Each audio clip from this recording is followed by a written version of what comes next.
Olá, meus queridos e amados irmãos, que a graça e a paz do nosso Senhor Jesus Cristo esteja sobre as vossas vidas. Muito prazer, eu sou o professor Wilson. Seja muito bem-vindo ao nosso canal.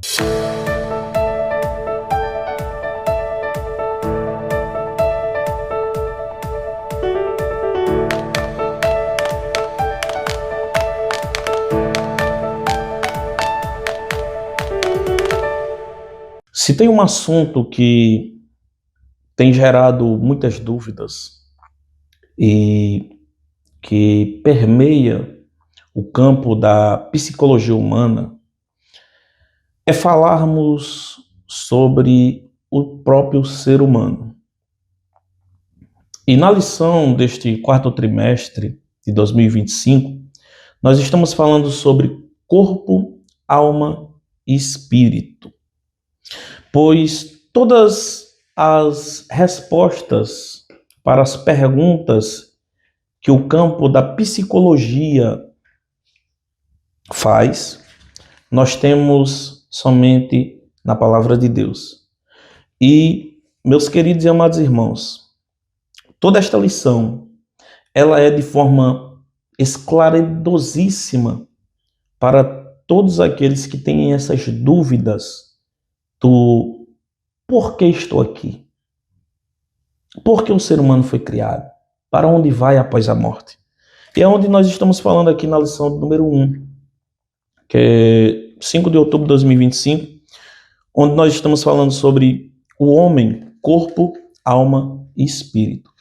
E para você que chegou no nosso canal aqui agora, eu gostaria de lhes falar que nós falamos na escola bíblica e postamos os vídeos separadamente, os tópicos. Eu já postei o primeiro tópico e agora nós vamos falar sobre o segundo tópico, que vamos falar sobre a distinção entre alma e espírito. Então, para que você tenha um pouco mais de conhecimento sobre o tema abordado hoje, neste vídeo, volta lá no primeiro vídeo, onde nós abordamos o primeiro tópico, onde nós falamos sobre a tricotomia humana, para que você entenda o que é a tricotomia humana e como a Bíblia nos apresenta, tanto no Antigo como no Novo Testamento, a tricotomia humana. E agora nós vamos falar sobre a distinção entre alma e espírito. O primeiro subtópico do segundo tópico, nós vamos falar sobre a alma. Do hebraico, né, a palavra alma é nefesh, e do grego, psique. No hebraico, que é o Antigo Testamento foi escrito todo em hebraico, é nefesh, e o Novo Testamento foi escrito em grego, e no grego é psique, que é a alma. É uma das muitas palavras polissêmicas da Bíblia. Possui vários significados. A polissemia é isso, né? Que possui vários significados, uma única palavra. Então, a palavra alma na Bíblia, ela aparece 755 vezes somente no Antigo Testamento. Só para você ter uma ideia. Seu primeiro sentido é ser vivo. Olha, o primeiro sentido da palavra, somente no Antigo Testamento aparecido 755 vezes, seu primeiro sentido é ser vivo. Ou seja, em algumas passagens bíblicas do Antigo Testamento, quando você ouvir a palavra alma, ela está falando apenas do ser vivo. Por exemplo, e Deus criou todo ser de alma vivente. Deus está falando apenas do ser vivo, que são os animais. Por quê? Porque os animais apenas são seres vivos, mas não têm alma e não têm espírito. E o homem tem alma, corpo, alma e espírito, que diferencia-se de toda a criação já feita, onde o salmista vai dizer que nós somos a coroa da vida, da qual nós nos somos feitos só mais inferiores que os anjos.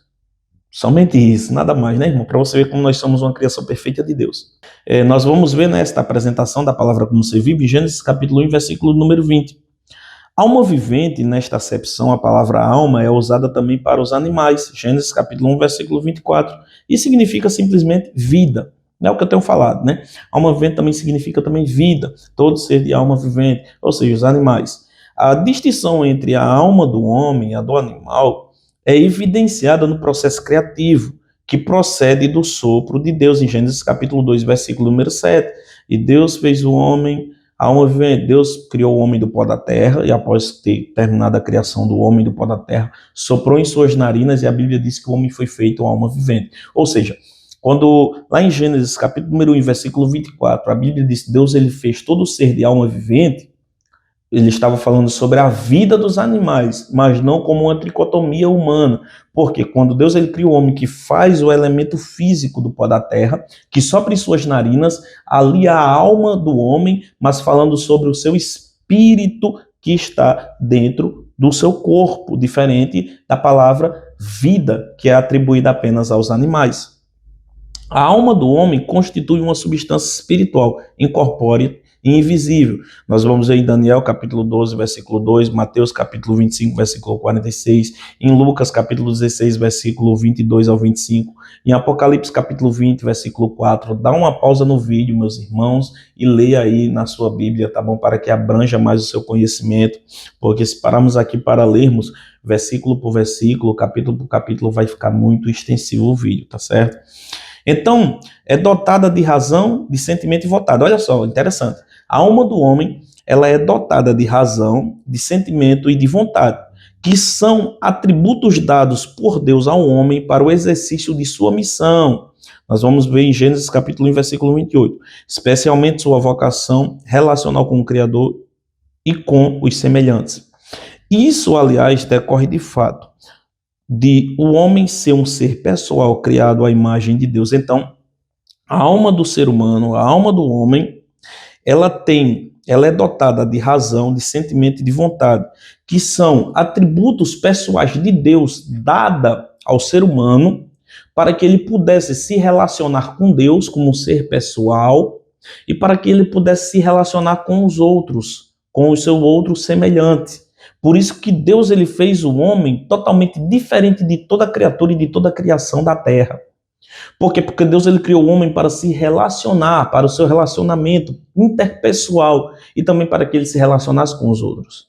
Olha, meus irmãos, quando Deus ele disse, façamos o homem, Deus ele apenas não enxergava Adão. Deus ele enxergava toda a raiz genealógica de Adão. Ele enxergava a mim, enxergava você, enxergava toda a humanidade. Então, quando Deus ele soprou o fôlego de vida sobre a narina daquele boneco de barro, podemos até falar assim, criado, sobre aquele corpo de barro ali criado, Deus ele deu a alma, e sobre esta alma veio os atributos especiais que Deus deu para se relacionar com o homem, que é o sentimento, a vontade, que somente o ser humano ele tem. Então, meus queridos e amados irmãos, o ser humano, ele tem esse atributo especial dado por Deus. Mas Deus ele deu para que o homem tivesse um relacionamento interpessoal, tanto com ele como com o seu semelhante, tá bom? Então, esta é a alma que Deus deu ao ser humano.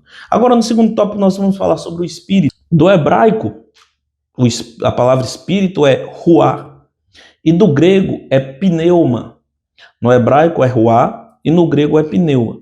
O espírito do homem provém de Deus e constitui sua principal dimensão.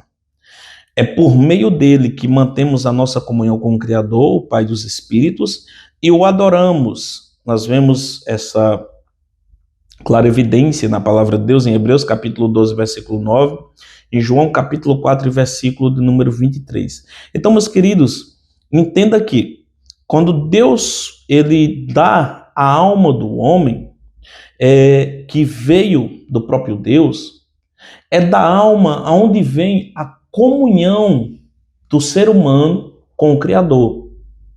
Olha só que privilégio que o ser humano ele teve. Quando Deus ele sopra, ele dá este atributo ao ser humano, que é a alma e o espírito. O espírito é onde está a sede dos sentimentos humanos, onde nós falamos aqui, onde está o sentimento e a vontade. E a alma é uma parte de Deus que sai do seu Criador pelo sopro de sua boca. Então, na teologia, esta matéria é chamada de teofania. É quando Deus ele toma a forma de um anjo, de um ser vivo, de um ser material, né? E ali ele desce, cria o homem com as suas próprias mãos do pó da terra e sopra, dando fôlego de vida ao ser humano, ou seja, nós temos uma parte de Deus dentro de nós que é a nossa alma, e o espírito que é a sede dos sentimentos humanos. Então, é a alma, é por meio da alma que mantemos a nossa comunhão com o nosso Criador, porque é uma parte de Deus, que saiu de Deus, o fôlego, o sopro que saiu da boca de Deus e que nos deu a vida. Junto com a alma, inseparável dela, compõe a parte imaterial do ser humano, que é a alma e o espírito. É o homem interior que a linguagem do apóstolo Paulo aparece algumas vezes em contraste, direto com o corpo, o homem exterior. Romanos capítulo 7, versículo número 22 e 25, 2 Coríntios capítulo 4, versículo 16 ao 18, e Efésios capítulo 3, versículo 16 ao 19. Como ensina o pastor Antônio Gilberto, saudoso pastor Antônio Gilberto, né, já partiu para a glória, em sua Bíblia com comentários, à luz das Escrituras, o Espírito é a fonte da vida recebida de Deus. O Espírito usa e transmite essa vida à alma, que por sua vez a expressa por meio do corpo, utilizando seus sentidos físicos para explorar o mundo exterior e dele receber as necessárias impressões. São três elementos que formam um único ser ou pessoa. Então, o pastor Antônio Gilberto, né, ele fala que o Espírito usa e transmite essa vida que é a alma, né, que por sua vez ela expressa por meio do corpo, utilizando o sentido físico para explorar o mundo exterior. Espero, meus queridos e amados irmãos, que esta aula tenha sido bastante esclarecedora para você do que é a alma e do que é o espírito. A alma é a sede dos sentimentos humanos e o espírito é o fôlego de vida que saiu da boca de Deus, soprada nas narinas do homem e dado ao ser humano, assim, o fôlego de vida, que é onde nós temos e mantemos a comunhão com Deus. Meus queridos, que Deus os abençoe. Até o terceiro tópico, em Cristo Jesus.